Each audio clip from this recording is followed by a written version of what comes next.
Hey, everybody, welcome to Odd and Untold, the podcast where we talk about all things strange and spooky.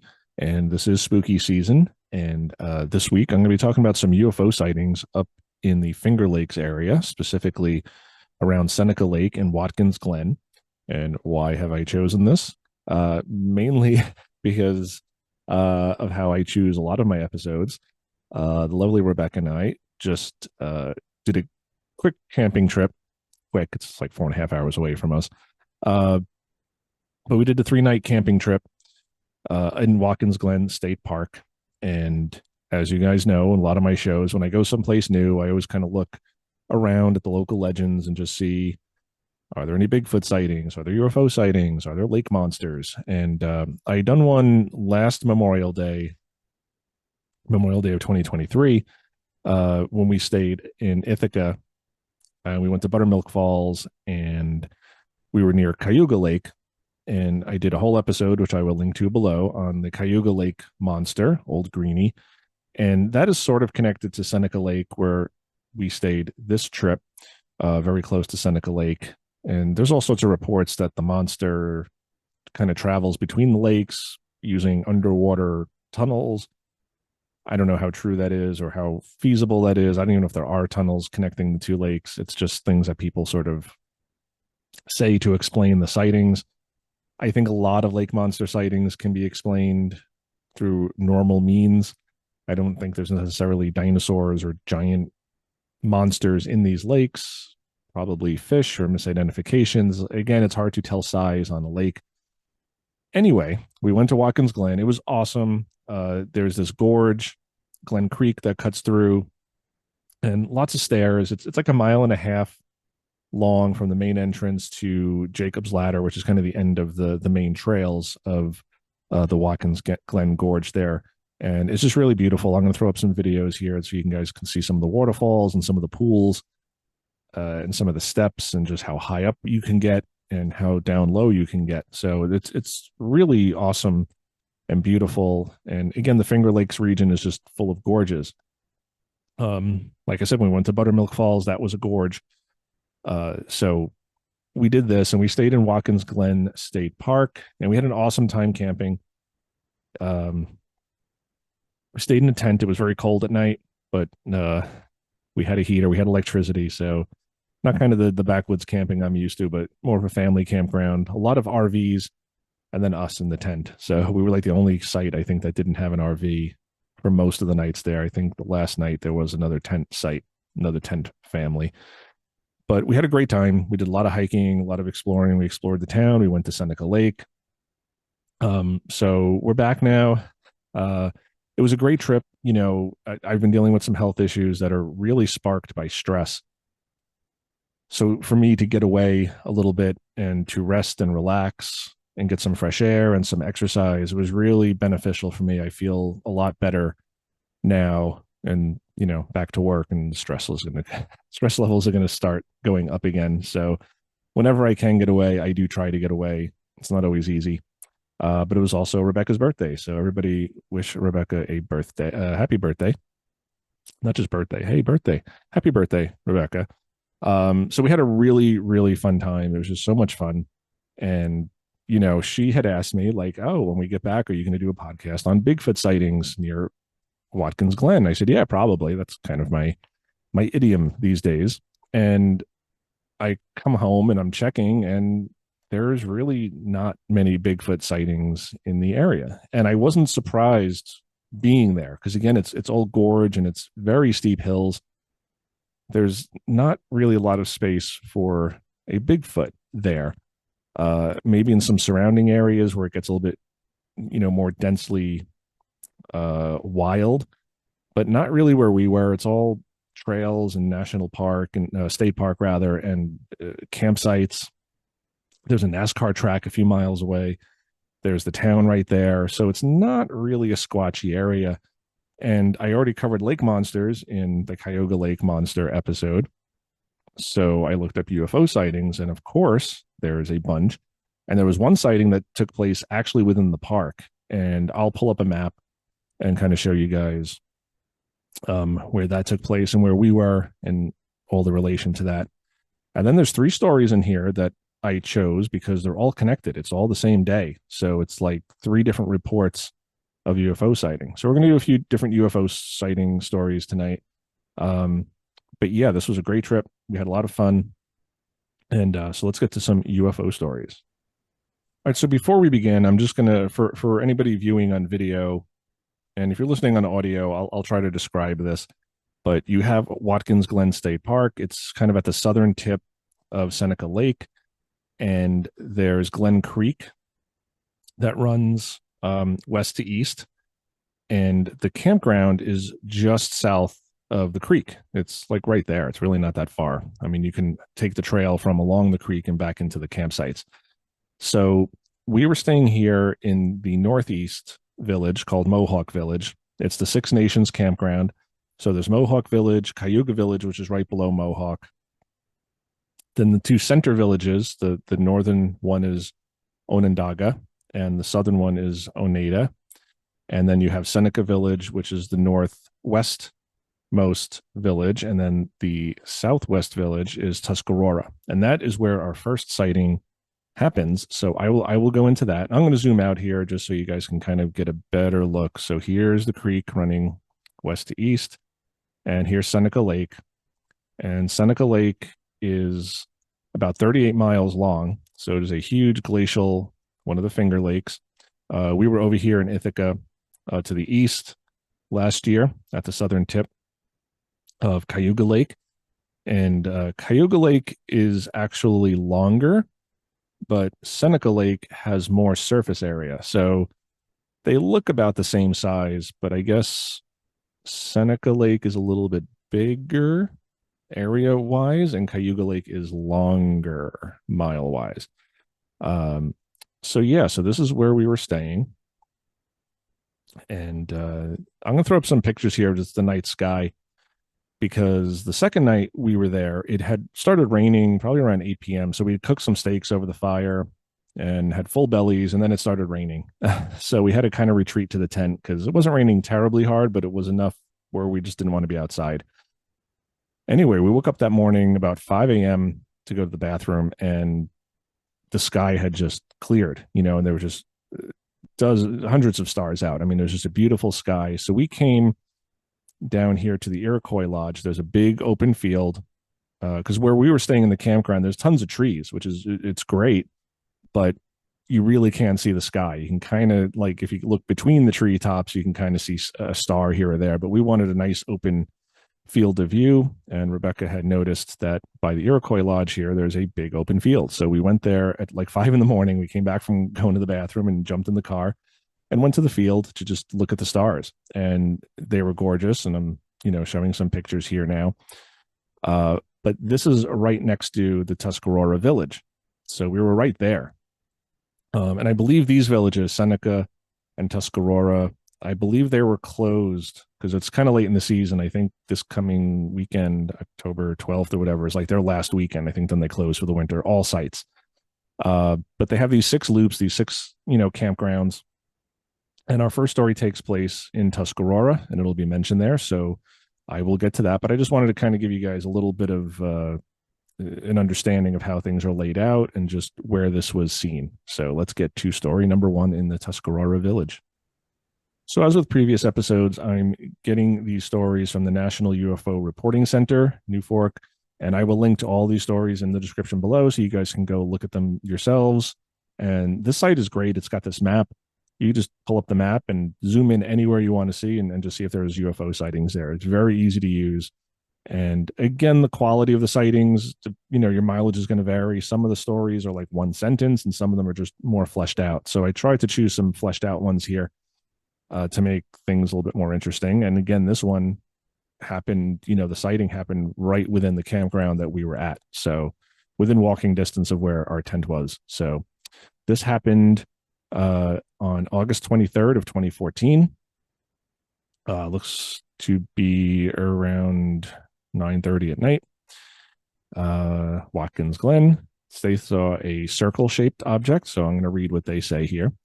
Orange defined circle with interior slow burn flame passes slowly east to west following Glen Creek above tree canopy, Watkins Glen, New York. So like I said, and the creek flows from west to east, and it goes towards the main entrance and the town. And there is a tree canopy. It can be tough to see, but you can see bright lights up there. So they go on to say, looking up through trees of the campsite, Tuscarora Village north side, Watkins Glen State Park, husband and wife observed orange-red circle moving slowly in a westerly direction up Glen Creek, east to west. The object was orange in the center and had a red fire-like ring on the peripheral circle, which had fire-like licks or prongs emanating into the center orange portion, similar to looking straight up into the base of a rocket outlet, but flame going inwards to center, and flames were slowly intermittent like a dying ember, not a fast burn.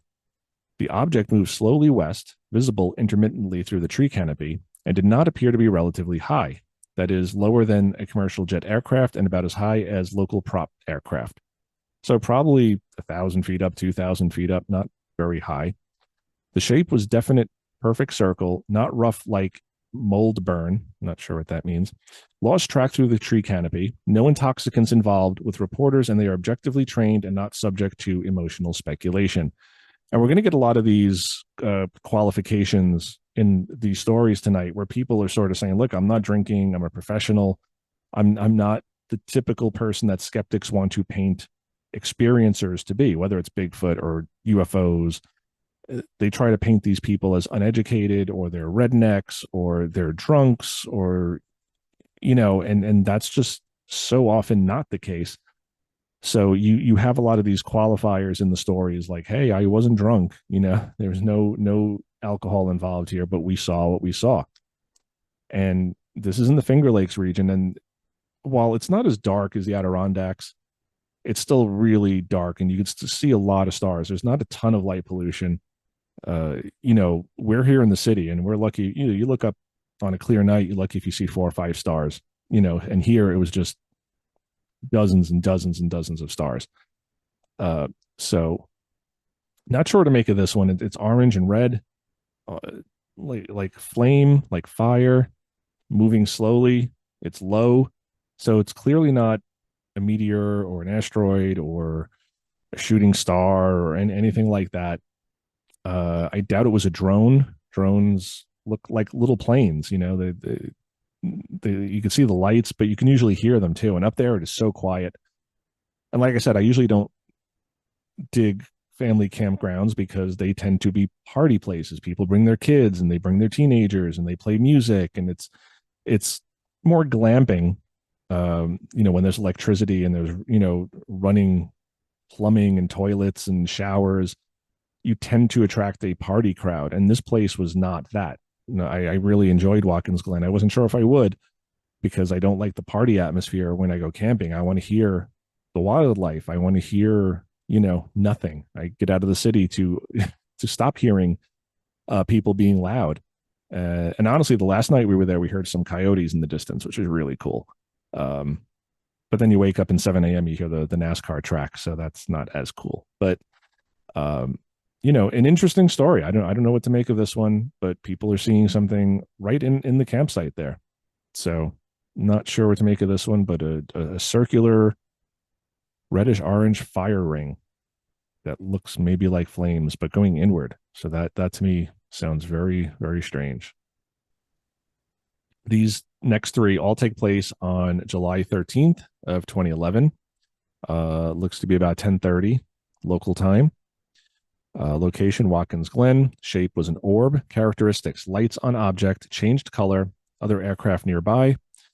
So they write, on Wednesday, July 13th, 2011, around 9:45 p.m., we received a call from my aunt that she had seen a UFO and was tracking other UFOs associated with it between Watkins Glen, New York and Ithaca, New York, on her way home from our family reunion dinner earlier that evening. After speaking to her on the phone for a few minutes, I got into the car with my mother and 2 of my cousins, one of whom is the son of my aunt to whom we'd been speaking, to find my aunt since she sounded frightened. My mother called local police, who asked if my aunt needed assistance, and since we did not know, they advised us they couldn't do anything. Yeah, there's not much they can do. She's seeing a UFO. We got onto Highway 79 at the intersection of Highway 227, heading east towards Ithaca, still communicating with my aunt. It was at that intersection that she had told us she first saw a large glowing orb and then up to 7 other moving, pulsing lights as she continued. We saw nothing, but as we crested the first hill, I saw two lights over the trees at a high altitude to my right, so to the south, pulsing, and alerted my cousins and my mother. We watched these lights for a few moments, debating on whether or not they were stars at first. Both lights were blinking, pulsing very rapidly, and they moved across the highway to our north and joined with a third blinking light. During this transition, there were a few aircraft flying toward Ithaca, and we were able to compare these lights to the light of a commercial aircraft, and the two were definitely not the same. We observed these lights for nearly 10 minutes, and our movement during this time resulted in the lights slowly shifting to the north of us so that I could no longer see them from my position in the driver's seat without completely ignoring the road. At this point, my cousins, my mother was in the back seat talking with my aunt on the phone and no longer actively observing, began to get very excited, saying there was a fourth object that joined the other three, which had maneuvered into a triangle formation at that point. My aunt's son said that if he observed the three lights that were in the triangle formation through the tinted rear windows of our van, that he could make out a huge, dark triangle shape with the lights at its corners. He also reported the fourth object flashed and disappeared. As we entered Ithaca, we lost sight of the object and met up with my aunt and observed local air traffic for nearly 20 minutes so that we could confirm none of us could see the object we had previously seen any longer. And there's a note here. Please see the other two reports from Watkins Glen for this date. We spoke with one of the witnesses via telephone and found her to be exceptionally objective and eloquent in her description of her sighting. So, yeah, again, they're trying to say that these witnesses are not excitable. They're qualifying this, that they're seeing something. And there's a lot of detail here, and we hear this a lot in UFO sightings where there seem to be multiples, and they'll be independent at first, and then they'll sort of come together and form a shape. The triangle thing is interesting to me. I don't know if it's coming together and forming a giant triangular ship. I mean, it could be these lights attaching to a ship that didn't have lights on it. But the human eye, when we look at something very dark with the contrast and there's bright things, if you put those bright things into a pattern, our brain sort of fills in the space in between. So if you have four lights, sort of making a triangle or a rectangle, you're going to kind of see like a shape in there. You're going to see a craft because the light is blocking out. It's kind of overpowering everything else. So your brain sort of sees that shape and makes it into a craft or an object that may not really be there. Again, I wasn't there. I don't know if it was or it wasn't, but that is me speculating that this triangle wasn't actually there. But they're seeing a bunch of lights and they're moving independently, and they're clearly not traditional commercial aircraft. There's not a ton of huge airports up there. So what are these things? Just very interesting. So let's move on to the following stories and just see if we can kind of connect the dots here. No pun intended. Okay, so the other story, the second one, seems like somebody who was also in this group from the first story.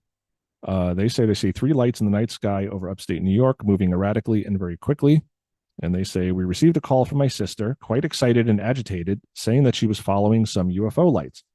I was very concerned and asked her son and my son and one of our nephews to drive with me to find her, mostly to make sure she was all right since she was all alone driving in the dark. We left Watkins Glen and turned up the hill on Route 79 at its intersection with Route 227. Once we reached the top of the ridge, my son, who was driving, and our nephew, who was in the front seat of the van, started yelling that they were seeing something, and my sister's son joined them in front and also started spotting these lights. I am older and don't see as well at night as they do, but I did move to the front of the van to see. I could make out three lights moving much faster and more erratically than any plane or helicopter could, traveling first in the sky over Ithaca ahead of us, due east, and then whipping around to swing in the sky to our left, which would be northeast. Their movements were unpredictable, very swift and jerky. The lights I saw seemed to have a reddish amber cast alternating with a yellow-white color. They were very far away and very high in the sky. I am president and owner, with my husband, of an editorial services firm, college-educated, in my late 50s. I do not seek after paranormal or otherworldly events and was only along on this ride because I wanted to make sure my sister was all right. Though I definitely did see something that was not like anything I had seen in the sky before, I have no theories about what those lights might have been, nor am I in a big hurry to find out. So again, the qualifier, this is a professional person. This is someone who's educated. They're not just some, local yokel who's out drinking and looking for these things. So let's get to the third account. Okay, so this third report seems to come from the aunt, the one who initially called her other family in. So it's interesting getting all these different accounts, because usually when I find these websites and these accounts, it's one person sort of reporting it. So this is cool that we're getting different aspects of the story from different people. So this is the woman who called it in originally, and she says, at the intersection of Route 227 and Route 79 from Watkins Glen to Ithaca, New York, I saw a large stationary glowing yellow-white object in the sky, approximately 3 telephone poles high. So not very high up in the sky. That's, you know, pretty low to the ground. I stopped my car to get a better look. It was completely motionless for over a minute, then started to move to the right, soundlessly and smoothly. I got in my car and followed it as I called members of my family to join me. The object flickered as it moved. The faster it moved, the more rapidly it flickered, yellow, white, and gold. It ascended very quickly until it looked like a moving star, and I saw it join up with 3 others just like it. Then several more appeared. Another orb appeared on the horizon line in front of me and seemed to be headed right for me, but it also ascended and joined the others far ahead of me, very high in the sky. I counted 8 altogether. They were all yellowish white. Occasionally, one of them would throw off what looked like an orange flare. So that's interesting, because the first story, they said it was like an orangish, reddish fire or flame. They circled each other fairly slowly and asymmetrically. At that point, I got in my car and continued to try to follow them as I stayed in communication with my family, and they reported seeing the same thing.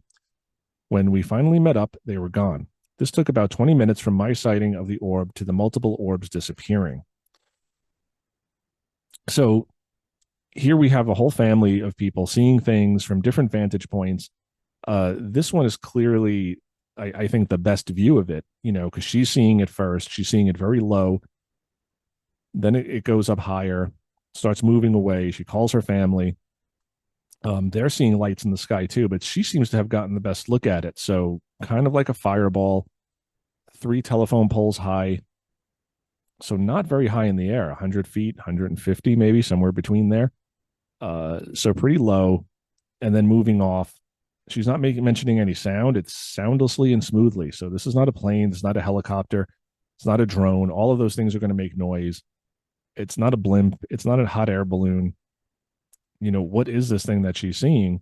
I think it's interesting that she says that it gave off what looked like an orange flare. It does sound like that first story. So not sure what to make of this, but again, all these witnesses sound,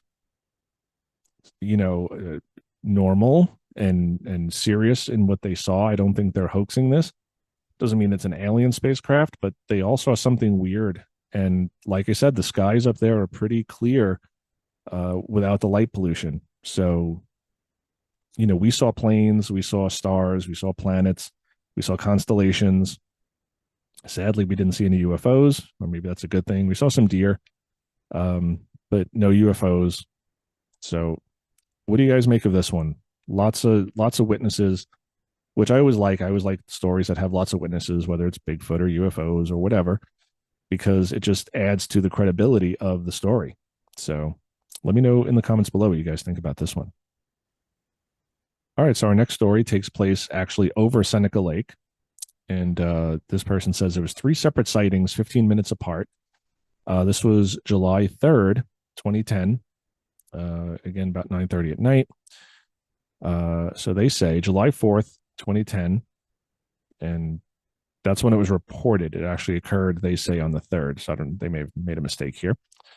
We heard of object sightings over Seneca Lake the weekend of June 26th to 27th from 2 separate and unrelated sources. But last night, July 3rd, at around 9:30, my wife and I were with 6 friends, one of which had seen the lights the week before.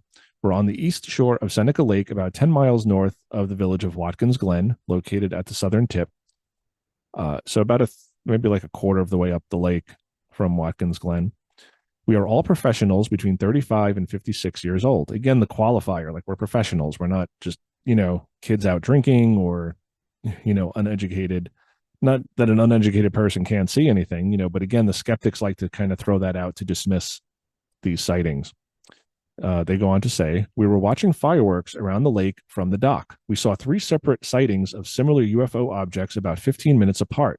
They were not an aircraft that anyone could identify. No flashing lights, typical of aircraft. Movements were not typical of planes, and no airplane noises were heard. So again, when you see these things, you have to look for the flashing lights, the red and green port and starboard navigation lights. If it doesn't have that, then what is it? If it's not making a noise, what is it? Just very interesting. The object's sight came from the horizon at the southwest. The first object came from a point furthest to the west compared to the other two and traveled northerly up the lake, pulsating an orange red glow. So, again, I just want to point out orange and red. First story mentions that. The second story, the aunt who sees this originally, she says it kind of flares like an orangish flare. Uh, and now here again, we're talking about an orangish red glow. So I just think that's interesting that these stories, and the next story is going to be a little bit different, but all these first stories, this is orange red, orange red. Their sizes at the largest point was about twice that of Venus, which was visible just above the western horizon and at least as bright, if not brighter. Each time, their altitudes were at least a few thousand feet, guessing based on the height of the surrounding hills from the water. So again, they're comparing it to another object in the sky, the brightest object in the sky. They're saying, okay, here's Venus, this very bright object in the sky, and this is about twice as bright as that. They continue. Most of their movements were similar in character to each other, with erratic speed, fast, then slow, and motions veering off to one side or the other, sometimes instantly reversing their direction, sometimes appearing to stop or hover along their mainly northern route before continuing. None of the movements were super fast. All three sightings ended similarly in that they appear to stop in about the same location to our south, distance unknown and very difficult to even guess. Again, at night, and especially over water, is just tough. Although their routes to get out to that area were slightly different. After being stationary a few seconds, they got brighter and brighter and then began to move south and upward slowly in relation to our position as their light dimmed and then vanished. The second object reappeared briefly and dully after a second or so, turning south, disappearing, remaining visible for only 1 or 2 more seconds again, which helped to verify that it was still moving after we lost sight of it, but before it vanished. The first sighting was approximately 5 to 6 minutes long, with the second and third being a little over 4 minutes. So very creepy sort of movements here. These are not the types of movements that conventional aircraft can make. Even a helicopter, which can hover, which can stop, it's not going to move in such an erratic fashion. They can, but it's not typical. It's a little dangerous. And they would have heard something. I mean, clearly helicopters make a sound. They also have navigation lights, blinking lights, port and starboard lights. So just not sure what to make of this one, but I do think it's interesting that, these are years apart. You're talking 2010, you're talking 2014, years apart, but all these people are seeing these reddish orange flame or flare colored objects. So what are these people seeing? They're all seeing very similar things, erratic movements, multiple objects, not just one, except for the very first story. I think that was just one object, but these other stories, it's all multiple objects, but the same color, the same description, orangish red flame. Very cool to me. Again, doesn't mean it's an alien spacecraft, but these people are seeing something strange in the skies over Watkins Glen. Okay, so the last story for tonight comes to us from November 16th, 1996. So many years ago. This looks to be just shy of 11:30 at night. And I picked this one for a reason too, which I'll get into in a moment. Location, Watkins Glen. They say the caller was standing on an 800-foot high hill near Watkins Glen with 5 of his teenage friends. They had just attended a hockey game. Suddenly, they all saw a low-flying ball of fire with a greenish vapor trail streak across the sky from east to west. The caller estimates that the object covered approximately 110 degrees of arc in about 3 seconds. He thought the tail behind the light might have been at least a mile long. So this one's a little bit different. We're not hearing the reddish orange, flamey flare glow. This one is streaking. It's not being erratic. So it definitely sounds more like a meteorite or shooting star. But to me, this sounds very much like what was seen in Bantam Lake. And I did an episode on that, which I will link to below, which people said the same thing. It was this object, and it had a green vapor trail. It was glowing green, and it had a vapor trail, and they said they saw it crash into Bantam Lake. This one, they don't see it crash anywhere. Again, like I said earlier, some of these accounts are very sort of bare bones. Um, so not sure what to make of that. But I like this one because it did remind me of the Bantam Lake UFO crash, alleged crash of a UFO. But this to me sounds more like a shooting star, a meteorite, something breaking up in the atmosphere. You have a vapor trail that to me is key to saying that this is probably just something entering the atmosphere, breaking up, and these kids are seeing it, and it's unidentified. They don't know what it is, so it's technically a UFO, I guess. But this one, not as impressive to me. The one that fell into Bantam Lake, a lot of people saw that one, and Bantam Lake is small, so something big fell into that lake, and there's a lot of houses around the rim of that lake. That's more interesting to me, not as a UFO necessarily, but just because I go there all the time, and it crashed. That's something that people saw fall into the lake. This just seems to be streaking across the sky, uh, moving very fast. Covered 110 degrees in about 3 seconds, so very, very fast. The trail may have been a mile long. I'm going to call this one a meteorite, but wanted to mention this one because of the greenish vapor trail. I thought that was pretty cool. Okay, so we're going to call it a show there for tonight. And I might incorporate that Bigfoot story into another episode in the future. I might just do like a whole Finger Lakes Bigfoot show or UFO show where I kind of collect stories, but I couldn't make a show out of one Bigfoot sighting near Watkins Glen. I mean, it wasn't even near Watkins Glen. It was kind of southeast of it. So I will try to incorporate that into a later show because I do think there's some weirdness up there. I mean, all of New York just has like really weird stuff, especially the Adirondacks, the Catskills. I mean, you get out of the city, and the city has enough weird stuff that is not appropriate for this show. But upstate, Western New York, Northern New York, the Adirondacks, the Catskills, all these areas have like really cool stories, and there's tons of UFO sightings up there. And I just wanted to pick a few tonight near Watkins Glen, because now it is near and dear to my heart as well. I loved Watkins Glen. So until next time, everybody, question everything. These stories to me are cool because there's that consistency in most of them. The red, orange, flare, flame. That to me is just interesting that you don't have all these different colors or different reports or different shapes. It's all orbs. It's all these reddish orange orbs, except for the last story. But I always like to put one in there that I can kind of debunk. So that one I believe is a meteor. But very cool. Hope you guys enjoyed this episode. Happy birthday, Rebecca. If you guys have a story or a topic you want me to cover or a story you want me to share, shoot me an email, jason@oddanduntold.com.